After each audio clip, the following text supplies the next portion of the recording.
Bonjour. Je ne sais pas trop qui sont les personnes qui m'écoutent, mais je me nomme David.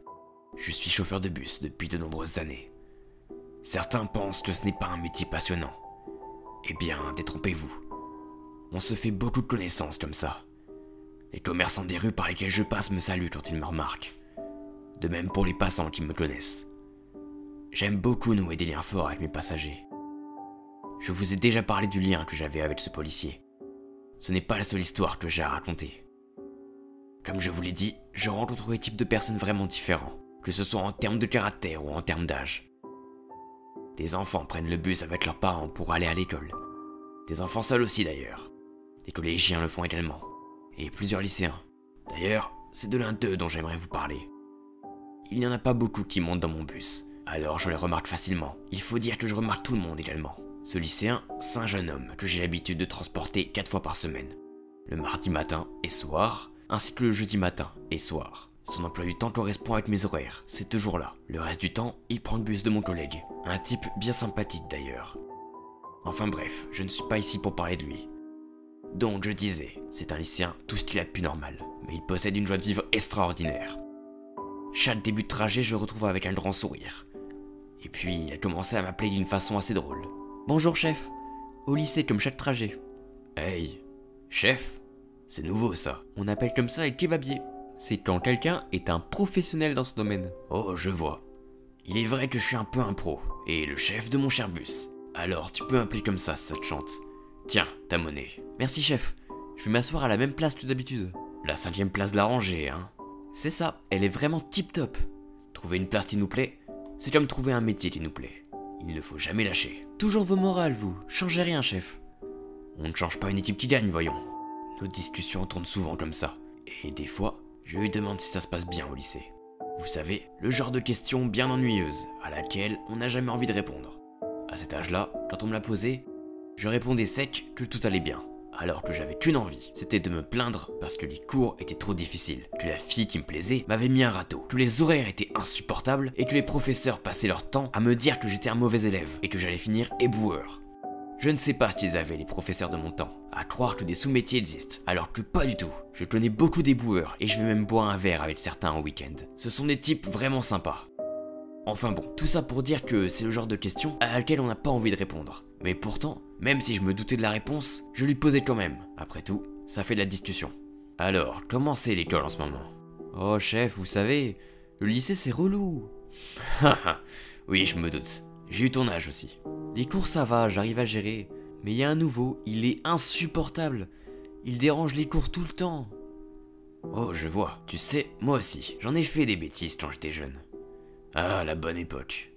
Oh mais moi aussi, ne vous en faites pas. Mais les bêtises, c'est amusant uniquement quand c'est de temps en temps.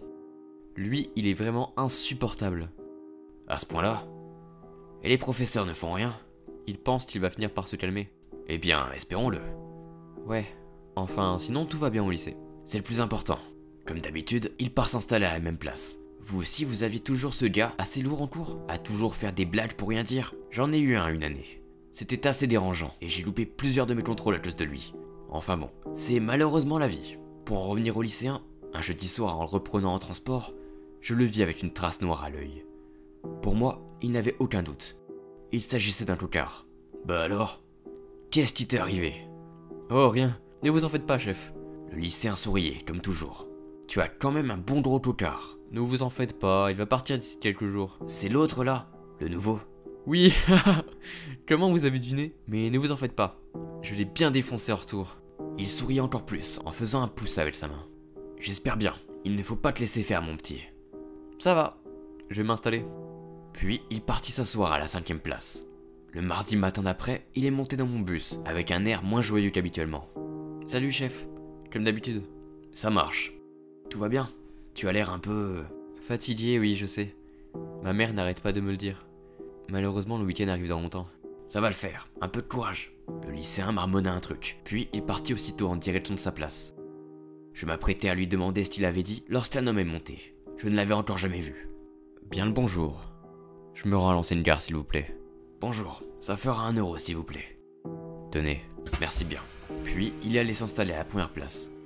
Je ne pouvais m'empêcher de dévisager cet homme. Il dégageait quelque chose d'étrange. Si je peux me permettre, vous allez à un entretien d'embauche ou à un mariage? Oh non, pas du tout. Vous dites ça par rapport au costard? Oui, c'est assez rare que je prenne quelqu'un en transport qui s'habille aussi bien. L'homme portait une chemise blanche, habillée d'une veste de costume noir et d'une cravate noire. J'ai remarqué que d'un côté de sa veste, à l'une des poches, était agrippé un stylo. C'est pour mon travail, rien de plus. Vous travaillez dans quoi? Disons que... j'ai beaucoup de dossiers à traiter. Je vois, dans un bureau donc. C'est un peu ça, oui. J'avais beau réfléchir, je ne voyais aucun bureau d'administration près de l'ancienne gare. On n'a pas plus parlé, et l'homme est descendu à son arrêt. Par curiosité, je lui ai demandé si je le récupérerais le soir même. Ce ne sera pas la peine. Bonne journée à vous. Comme je vous le disais, on rencontre des gens de tous les types. Des personnes qui parlent beaucoup, d'autres qui parlent très peu, il en faisait partie. Je n'ai plus jamais revu cet homme par la suite, espérons qu'il se porte bien. Enfin bon, pour en revenir au lycéen, il est descendu par l'arrière du bus quand je me suis arrêté à son lycée. Il faut dire que sa place est plus proche de celle-ci que de l'avant. Néanmoins, c'était la première fois qu'il faisait cela. Ça m'intriguait un peu. Le soir même, je l'ai récupéré. Quand je suis arrivé, j'ai vu qu'il n'avait plus son sourire habituel, mais quand j'ai ouvert la porte et que son regard a croisé le mien, il l'a récupéré. Salut chef, vous allez bien? Comme d'hab, je rentre chez moi. Et puis, il est allé s'installer sans attendre de réponse. Je me suis dit qu'il était toujours fatigué et qu'il avait hâte de rentrer chez lui. Les jours et les trajets passèrent, et il se mit à me parler de moins en moins, juste des salutations, à base de chef. Je me demandais quand même si tout allait bien. Alors je lui posais la question un matin. Petit, t'es sûr que tout va bien? Personne ne t'embête à l'école? Le lycéen m'a semblé réfléchir quelques instants. Puis... Oui chef, tout va bien. On a beaucoup de contrôle en ce moment. D'ailleurs, il faut que j'y aille, ou je vais être en retard. D'accord, bon courage alors. Il partit sans même me dire au revoir. Et puis rebelote. Les trajets où il ne disait rien. Cela me faisait de la peine de voir que le garçon enjoué qui passait son temps à sourire se refermait de plus en plus sur lui-même. Et puis un matin, en le prenant à l'arrêt habituel. Salut chef, vous allez bien? Bonjour petit. Moi ça va, comme toujours. Et toi? Ça va super. J'étais content de voir qu'il avait récupéré sa joie de vivre habituelle. Je m'arrête à la gare principale cette fois-ci. Ah, ne me dis pas que tu vas sécher les cours. Je sais qu'à ton âge c'est tentant de se dire qu'on préfère profiter du beau temps. Mais les cours, c'est important quand même. Haha, non, ne vous en faites pas. J'ai un professeur absent, donc je vais rejoindre des amis.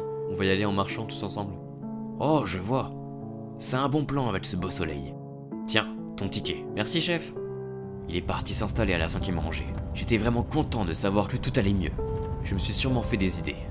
En regardant dans le rétroviseur intérieur, je pus constater que son sourire avait disparu. Mais je me disais que ce n'était pas trop grave. Je me suis arrêté à l'arrêt de la gare principale. Le lycéen est passé par l'avant cette fois. Comme avant, et il est descendu. Je lui ai alors souhaité une bonne journée. Il s'est retourné, et j'ai vu que son visage semblait triste. Puis, en une seconde, il a repris un sourire enjoué. Merci beaucoup, chef. Puis, il est parti vers la gare. J'ai alors repris ma route. Le soir même, en m'arrêtant à son lycée, il n'était pas là. Je me suis dit qu'il était peut-être à l'arrêt de la gare principale. Mais non. J'ai trouvé ça un peu étrange. Mais je pensais qu'il avait dû prendre un autre bus. Quelques jours plus tard, j'ai appris la vérité. Au lycée, le jeune garçon se faisait régulièrement harceler par un groupe de lycéens, mené par un nouvel élève. Ses camarades, qui étaient des amis proches, lui ont tourné le dos, et l'ont laissé se faire insulter, critiquer, frapper et humilier. Il voulait résister à ses bourreaux. Alors un jour, il s'est battu contre eux. Mais ça s'est empiré. Il a essayé d'en parler à son professeur principal. Néanmoins, ce dernier ne l'a pas écouté, déclarant que c'était des petites chamailleries. Les heures de cours à l'école devenaient de plus en plus difficiles pour lui, et les week-ends étaient un véritable repos. Néanmoins, son harcèlement ne s'est pas arrêté là. Les harceleurs lui envoyaient régulièrement des messages, pour se moquer de lui, pour le menacer, pour l'humilier. Alors un jour, en prenant le bus, il a décidé de s'arrêter à l'arrêt de la gare principale.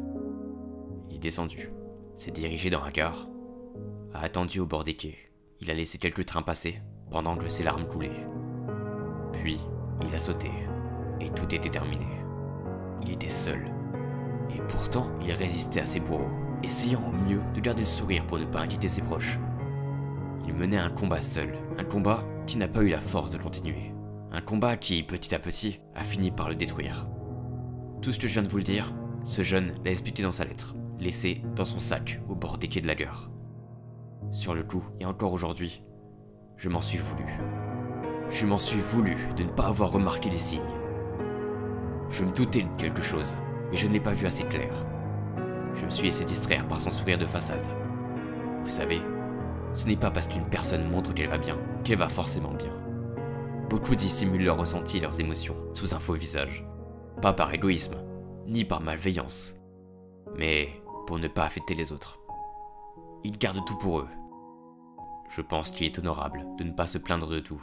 Néanmoins, lorsque l'on est dans une situation inconfortable, il faut savoir poser ses limites. Et surtout, le faire auprès des bonnes personnes. Si vous êtes en situation de harcèlement ou d'une situation similaire, n'hésitez pas à en parler. Que ce soit à vos proches, à votre famille, à vos amis, aux différents numéros d'aide ou à des spécialistes. Il y a une solution à chaque situation. Vous n'êtes pas seul. La mort de ce jeune m'a beaucoup affecté. Et après de nombreuses réflexions, j'ai enfin compris ses derniers mots envers moi.